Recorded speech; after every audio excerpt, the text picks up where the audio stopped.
पर कर लें।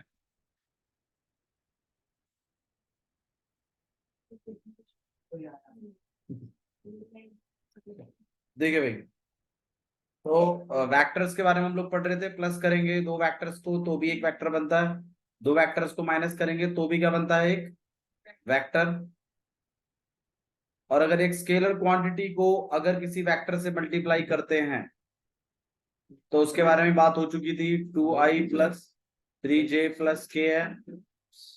और अगर मैं एक ऐसा वेक्टर बनाना चाहता हूं 5a वेक्टर, एक स्केलर क्वांटिटी एक वेक्टर से मल्टीप्लाई है, तो भी ऑब्वियस सी बात है एक नया वेक्टर तैयार होगा। 5 मल्टीप्लाई कर देंगे आप किसके साथ, 2i के साथ, +3j के साथ, और +k के साथ। कितना हो जाएगा ये, 10i+15j और +5k, कुछ ऐसा। ठीक है, इसके बारे में ऑलरेडी डिस्कशन हो चुका है। अब कुछ और कुछ प्रॉपर्टीज हैं, थोड़ा सा गौर करिए इस पर भी। जैसे मान लीजिए दो स्केलर क्वांटिटी हैं आपके पास, k और m। अगर आपको इसको a वेक्टर के साथ मल्टीप्लाई करना है तो ये चीज अलाउड है इसमें कि a वेक्टर मतलब नॉर्मल जैसा मैथ्स बिहेव करता है ना, कुछ अलग नहीं है इसमें। मतलब ये इससे और ये ऐसा लिखा जा सकता है। ठीक है, ये एलजेब्रास आप इनको कह सकते हो, एलजेब्रा ही वेक्टर दो स्केलर क्वांटिटी के साथ अगर प्लस में है तो कैसा बिहेव करेगा। दूसरा है कि अगर ये मल्टीप्लाई में है एम ए वेक्टर, तो आप इसमें एम को बाहर निकालकर के ए वेक्टर भी लिख सकते हैं, ये भी अलाउड है। तीसरा चीज है कि अगर एक स्केलर क्वांटिटी दो वेक्टरों के एडिशन से मल्टीप्लाई है, तो बताइए क्या लिख सकते हैं आप इसको, के ए वेक्टर और +k बी वेक्टर। मतलब नॉर्मल मैथ जैसा बिहेव करता है ना, वैसा ही है, कुछ अलग नहीं है, डोंट वरी। ठीक है, और बाकी सेक्शन फॉर्मूले पे और थोड़ा सा बात करेंगे हम। Section formula important.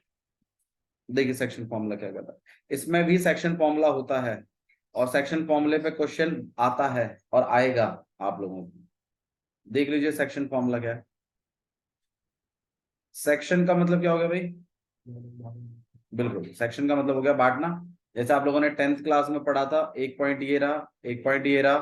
ठीक है, ये ए पॉइंट है, यहाँ बी पॉइंट है, ये आपका x1 y1 और ये x2 y2।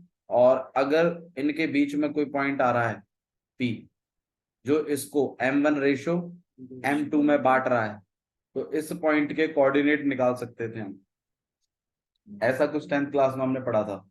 और फॉर्मूला क्या था कि x बराबर है m1 x2 plus m2 upon में m1 प्लस m2। ऐसा कुछ कोऑर्डिनेट ज्योमेट्री के अंडर आपने पढ़ा था 10th में। अरे 10th में पढ़ा था ये चीज, मैं आपको नॉर्मल पॉइंट्स का बता रहा हूँ 2D में। अभी आप वेक्टर का सेक्शन फॉर्मूला पढ़ेंगे तो इसी से काफी हद तक मिलता जुलता है। ध्यान रखिएगा क्रॉस की बात है, m1 किससे मल्टीप्लाई है और m2 किससे मल्टीप्लाई है, x। ठीक है, तो ये x के लिए हो गया और ऐसा ही किसके लिए था, y के लिए भी था। ठीक है, तो ये पॉइंट्स का है। इसका देख लीजिए वेक्टर अलजेब्रा में क्या काम करता है। वेक्टर अलजेब्रा में ऐसा है कि मान लीजिए एक पॉइंट है और एक और पॉइंट है, एक P पॉइंट है और एक Q पॉइंट है। अब अगर इन पॉइंटों के पोजीशन वेक्टर्स आपको पता है, पोजीशन वेक्टर क्या होता है भाई, जो ओरिजिन से होता है। ठीक है, इन्होंने एक वेक्टर को, इस पोजीशन वेक्टर को ए वेक्टर माना, इस पोजीशन वेक्टर को बी वेक्टर। पोजीशन वेक्टर बनाने के लिए ये पॉइंट का पता होना जरूरी है, और इसी पॉइंट के पीछे जस्ट आई जे के लगकर क्या बन जाता है, पोजीशन वेक्टर। बताया था ना ये सारी बातें। ठीक है, तो अगर आपके पास दो पॉइंट हैं और अगर उनके पोजीशन वेक्टर आपको पता है, तो उनके बीच में बनने वाली लाइन, सर थोड़ा सा आगे कर दो, उनके बीच में बनने वाली लाइन या उनके बीच में बनने वाला वेक्टर या कुछ भी, इनके बीच में बनने वाला लाइन सेगमेंट, अगर किसी तीसरे पॉइंट द्वारा जो कि इसी पे लाई कर रहा है। अगर m रेशो n में बट रहा है तो इस p पॉइंट का आप क्या निकाल सकते हैं, पोजीशन वेक्टर निकाल सकते। देखो सिंपल पॉइंटों की तरह समझो, ये पॉइंट पता है, ये पॉइंट पता है, रेशो पता है, तो क्या निकाल सकते हो आप, ये वेक्टर तो निकाल ही, ये पॉइंट तो निकाल ही सकते हो। ये पॉइंट निकल गया तो इसका क्या निकल सकता है, पोजीशन वेक्टर। सही है।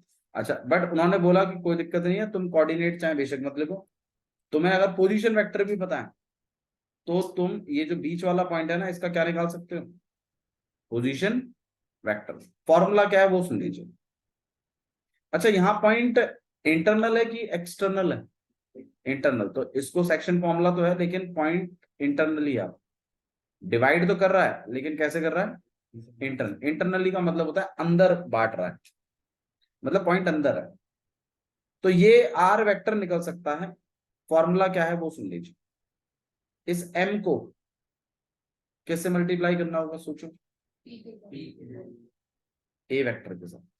ध्यान रखिएगा वेक्टर मिलेगा, क्या मिलना है, वेक्टर। तो m को मल्टीप्लाई करा रहे हैं हम किसके साथ, ए वेक्टर के साथ। क्रॉस में चलना है, ठीक है मामला। और n वेक्टर को, n को मल्टीप्लाई करा रहे हैं b वेक्टर के साथ, और अपॉन में m प्लस n।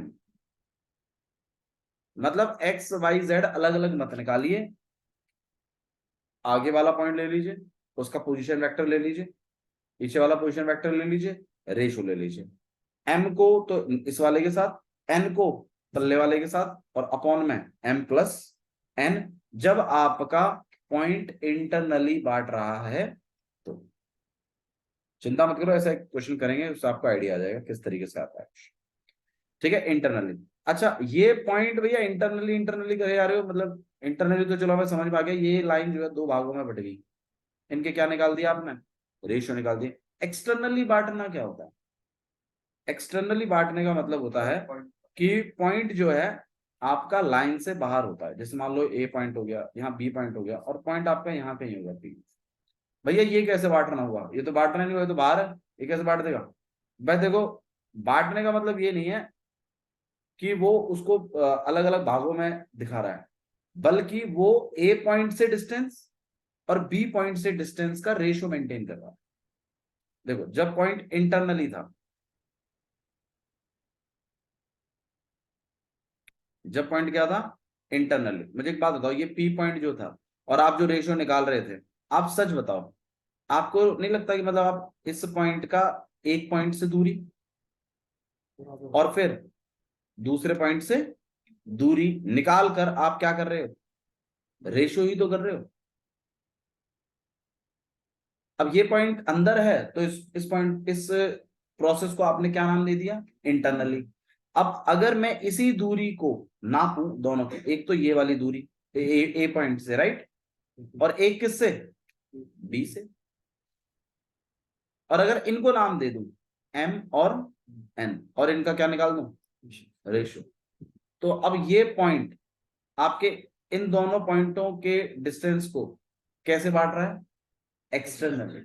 कैसे बांट रहा है, एक्सटर्नल। तो इसको, इस मेथड को कहते हैं एक्सटर्नल, मतलब पॉइंट आपका बाहर है और वो उस डिस्टेंस के दोनों एंड पॉइंटों से, उस लाइन सेगमेंट के एंड पॉइंटों से अगर वो रेशियो मेंटेन करता है तो उसको कहते हैं एक्सटर्नली डिवाइड करना। वो एक्चुअल डिवाइड नहीं कर पा रहा है, बट वो बाहर है, उसके एंड पॉइंटों से उसकी दूरी के बारे में बात हो रही है, तो उसको डिवाइड करना ही कहेंगे।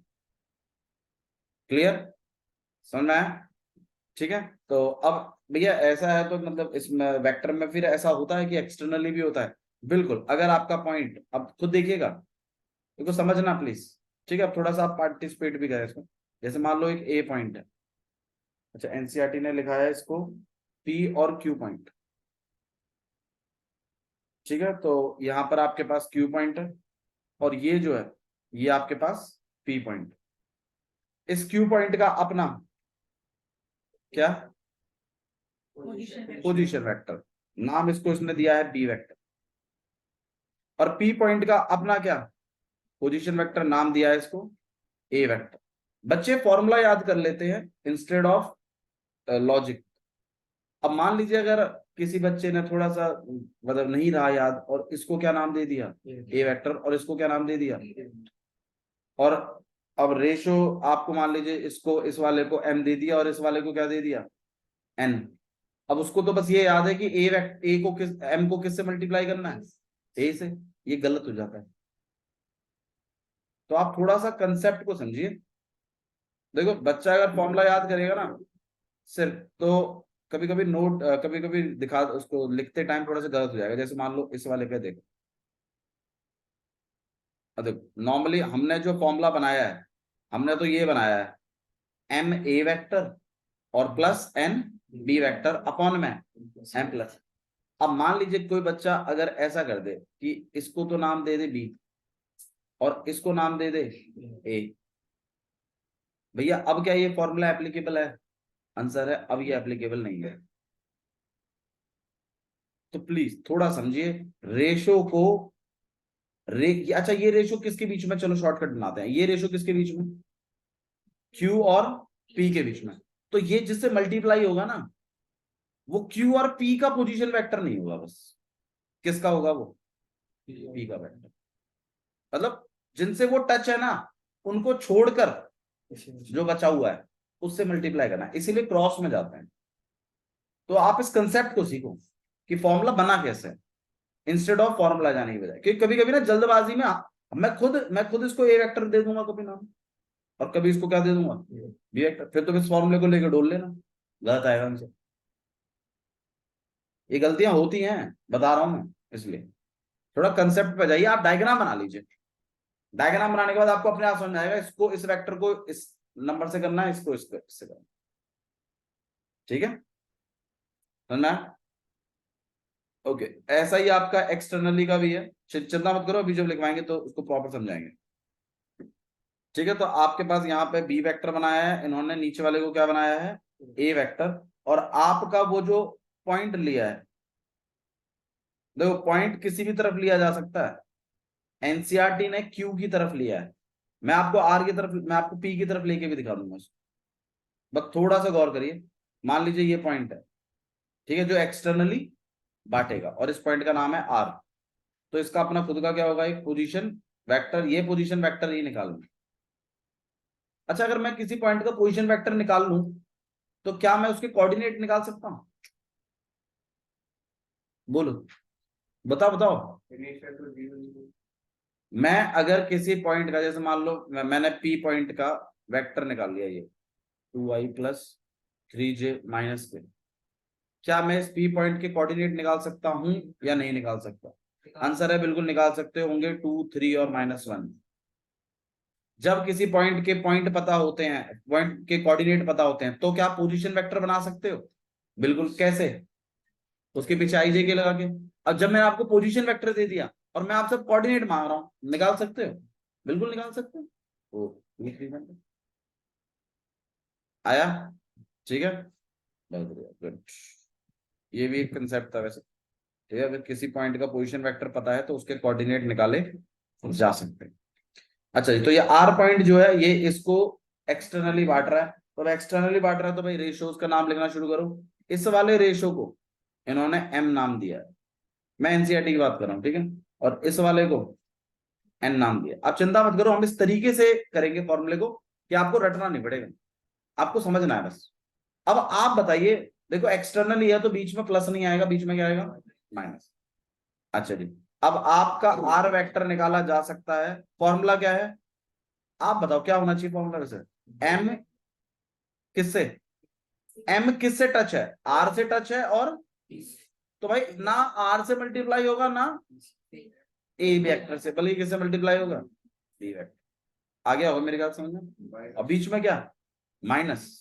फिर एन को किससे मल्टीप्लाई करो, ए वेक्टर अपॉन में एम माइनस एन, प्लस नहीं आएगा, माइनस आएगा। बोलो हाँ, यहाँ ठीक है, यहाँ तक पक्का? चलो ठीक है। अब मैं काम करता हूँ, मैं जानबूझ के थोड़ा सा इसको चेंज कर देते हैं। यहाँ पे मैं, मेरे को तो नहीं पता, ठीक है। ये आपके पास ए पॉइंट हो गया, ये बी पॉइंट हो गया, और ये हमारा आर पॉइंट हो गया।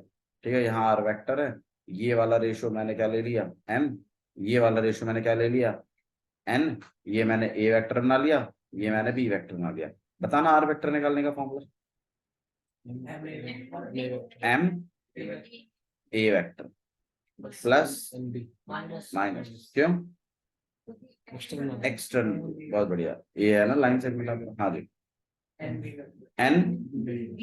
बी वेक्टर अपॉन में एम माइनस, आ गया होगा समझ।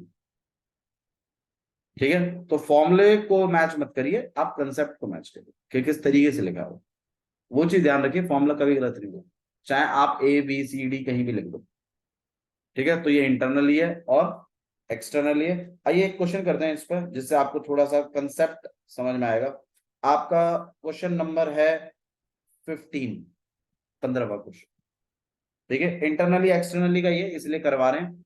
ठीक है, चिंता मत करिए, अब आप बिल्कुल रेडी हैं आपके वेक्टर को खत्म करने के तक के लिए। उसमें हम बस हमारे दो कंसेप्ट और बचते हैं, एक डॉट प्रोडक्ट, एक क्रॉस प्रोडक्ट, और एक है प्रोजेक्शन। बाकी मैं तो कह रहा हूं ऐसा कोई क्वेश्चन नहीं है जो आपको इसमें रोक दे। ठीक है, आइए चलिए क्वेश्चन देखते हैं। एक्सरसाइज है हमारे पास 10.2, क्वेश्चन नंबर 15 कर रहे हैं। पहले 10.1, उसमें आपको सिर्फ वेक्टर बताना है, कौन सा वेक्टर है, कौन सा स्केलर क्वांटिटी है, कौन सी वेक्टर क्वांटिटी है, तो आप पीछे देख देख के अपना बता लो, कोई दिक्कत नहीं। ठीक है, और याद रख लीजिएगा उसमें कुछ शायद वेलोसिटी जो होता है वो आपका वेक्टर क्वांटिटी होता है, स्पीड जो होता है वो आपका स्केलर क्वांटिटी है, जो डायरेक्शन पे डिपेंड करता है, जो नहीं करता है। और आपको फिजिक्स वाले ज्यादा बेहतर बता पाएंगे। और हाँ, और करंट भी आपका डायरेक्शन पे डिपेंड करता है, करंट डायरेक्शन पे डिपेंड नहीं करता।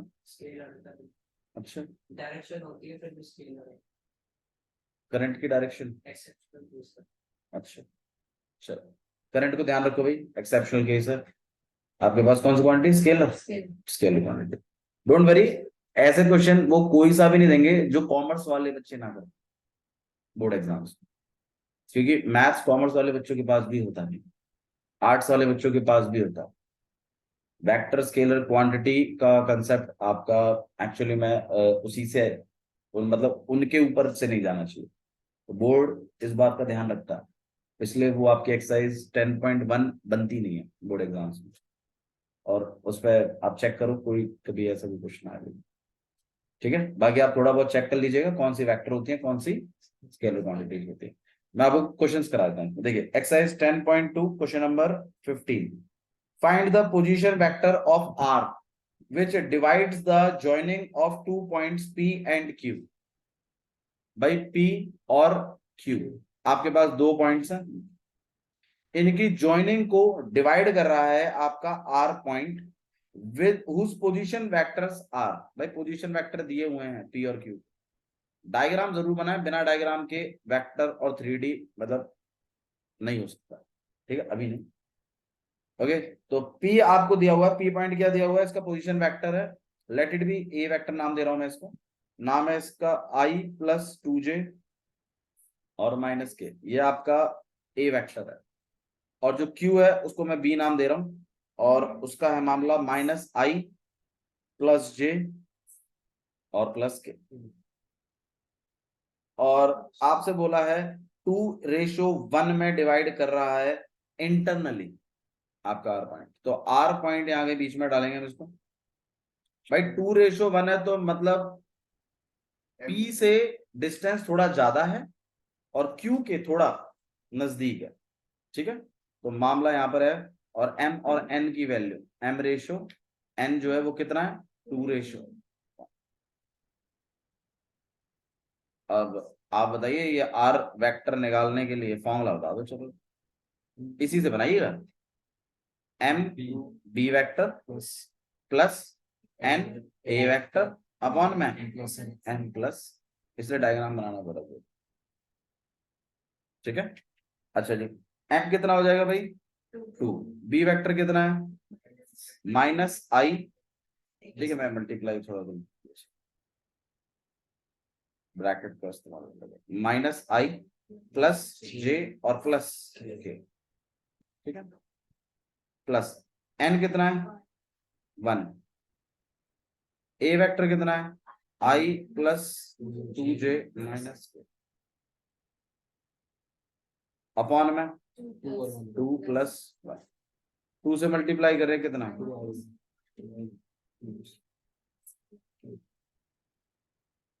प्लस आई प्लस 2j माइनस 2 + 1 3।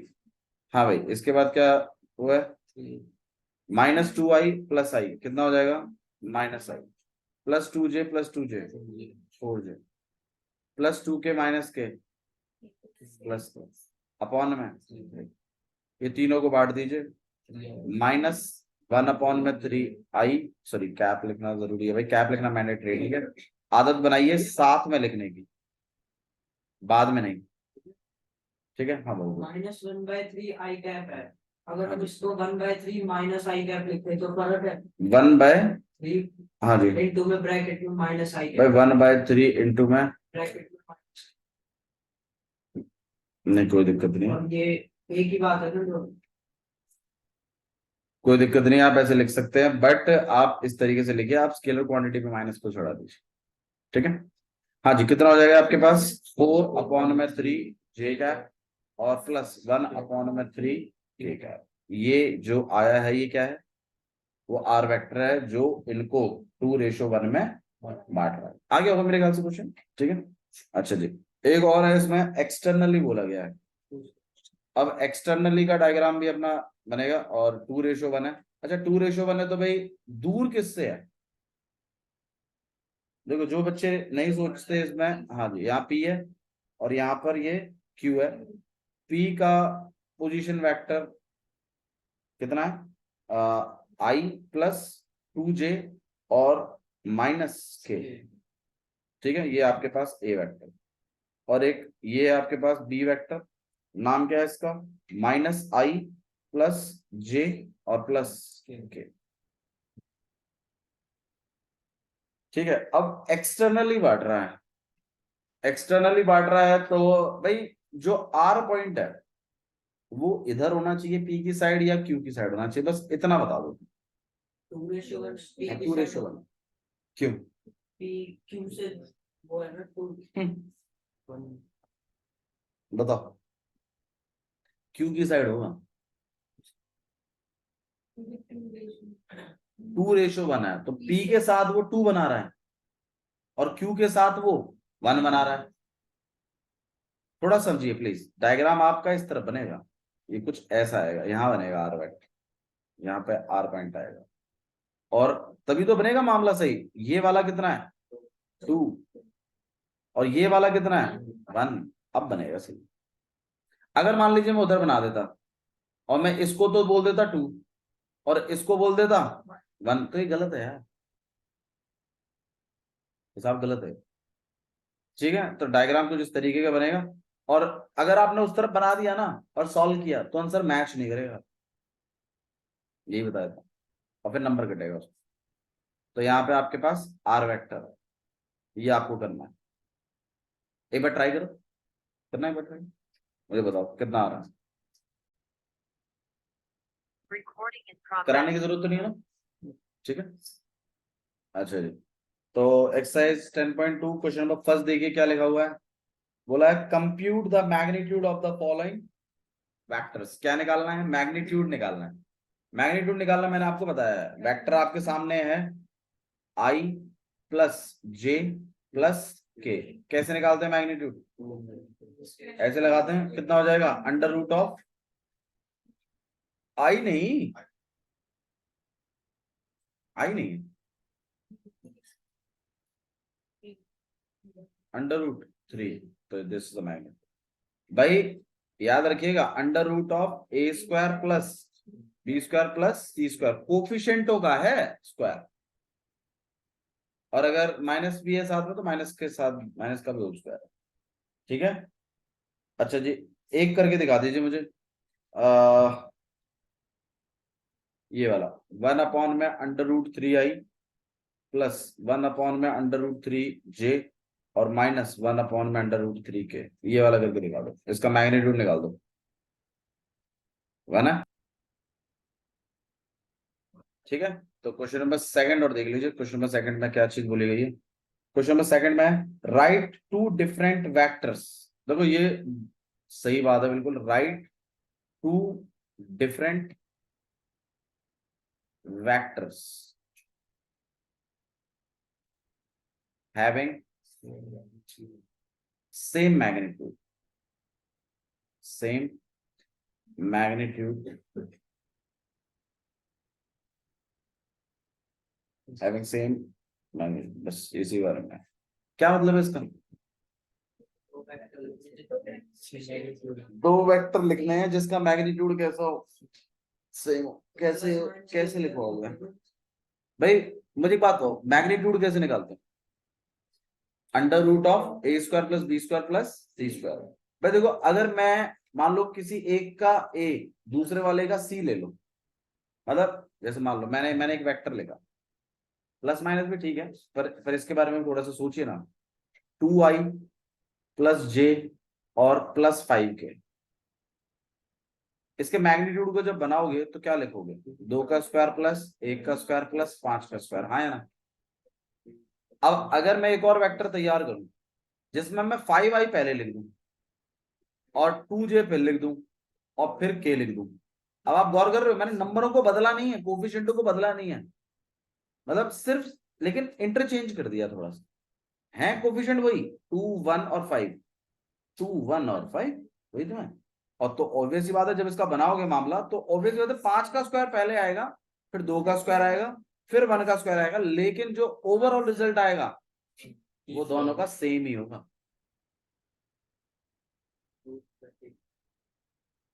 तो रूट 30 है, फिर उसमें वो जो भी जोड़ा वोड़ा बन के, तो ऑब्वियस ही बात है ये नंबर और ये नंबर मतलब ये वेक्टर और ये वेक्टर हैं जो सेम मैग्नीट्यूड कैरी करेंगे। क्लियर है। अच्छा जी, ये काम जस्ट साइन चेंज करके भी हो सकता था। जैसे मान लीजिए मैं एक वेक्टर तैयार करता सी वेक्टर, जिसमें मैं 2i की जगह -2i बोलती, क्योंकि स्क्वायर जब करते हैं -2 का तो भी वो भी 4 देता है, और 2 का स्क्वायर भी क्या देता है, 4 ही देता है, तो कोई फर्क आता ही नहीं। और एक सिंगल माइनस चेंज करने से भी आपका वेक्टर बदल जाता है। तो ठीक है, इसको जे चलने दो और इधर इधर कर लो फिर से। और ये जो वेक्टर है ये अलग है और ये वेक्टर अलग, समझ में आ गया होगा। तो सेम मैग्नीट्यूड वाले वेक्टर्स प्रिपेयर करे जा सकते हैं बड़ी आसानी से, थोड़े सा स्मार्ट वे से। नेक्स्ट है आपके पास right two different vectors having same direction. Third वाला, two vectors having same direction. यार ये है थोड़ा सा मामला। अब ये बताओ डायरेक्शन कंट्रोल कैसे करोगे। मैग्नीट्यूड तो आ गया तुम्हें कंट्रोल करना, डायरेक्शन कैसे कंट्रोल करोगे। अच्छा चलो ये बताओ, वन वन मैग्नीट्यूड वाला जो वेक्टर होता है उसको क्या बोलते हैं। यूनिट वेक्टर क्या होल्ड करता है, खाली डायरेक्शन और मैग्नीट्यूड कितना, 1। मैं क्या सोच रहा हूं कि एक वेक्टर लेते हैं, उसका यूनिट वेक्टर निकालते हैं। उसका क्या निकालते हैं। अब उस यूनिट वेक्टर के पास क्या चीज है, मैग्नीट्यूड एक है और डायरेक्शन उसी वेक्टर की है जो स्टार्टिंग में, सही है ना। अब अगर मैं उस वन मैग्नीट्यूड वाले वेक्टर को अगर मैं मान लो 3 से मल्टीप्लाई कर दूं, अब वो वेक्टर उसी वेक्टर की डायरेक्शन वाला कितने मैग्नीट्यूड का हो गया, 3 मैग्नीट्यूड। मेरी बात सुनो, जो मैं कह रहा हूं, मैं कह रहा हूं कि अगर आप किसी वेक्टर का यूनिट वेक्टर निकाल देते हैं तो आप डायरेक्शन तो उसी वेक्टर की चला रहे हैं, लेकिन मैग्नीट्यूड कितना सेट कर दिया आपने उसका, 1। अब अगर आप उस यूनिट वेक्टर को 5 से मल्टीप्लाई करा दो, 10 से करा दो, 15 से करा दो, 20 से करा दो, तो वो उतने ही मैग्नीट्यूड का क्या बन जाता है, वेक्टर बन जाता है with same direction of that vector. क्योंकि डायरेक्शन थोड़ी बदली आपने उसकी, बस खाली आपने तो उसको क्या दिया, मैग्नीट्यूड दे दिया। तो वेक्टर तो अलग बन गया लेकिन डायरेक्शन कैसी है, वही है। तो मैं तो आपको सजेस्ट करूंगा कि उसने बोला है दो वेक्टर हैविंग सेम डायरेक्शन, तो एक काम करिए, आप एक वेक्टर ले लीजिए i -2j और +3j, और इसका क्या निकाल दीजिएगा, यूनिट वेक्टर। कैसे निकालते हैं यूनिट वेक्टर, इसको इसके मैग्नीट्यूड से डिवाइड करके, ठीक है। अच्छा जी, मैग्नीट्यूड डिवाइड करेंगे तो भाई क्या बन जाएगा आपके पास, i माइनस 2j और प्लस 3 के अपॉन में √6, √6 ही आ रहा है, ठीक है। अच्छा जी, अब √6 आ रहा है तो फिर आप क्या करिए, दोनों को बांट दीजिए तो कितना आ जाएगा, 1 अपॉन में √6 i माइनस 2 अपॉन में √6 j और प्लस 3 अपॉन में √6। सही है, मैंने एक वेक्टर प्रिपेयर करा दिया, लेकिन ये वेक्टर क्या है, यूनिट वेक्टर है, इसके पास सिर्फ डायरेक्शन है और मैग्नीट्यूड कितना है 1। अच्छा, इसकी डायरेक्शन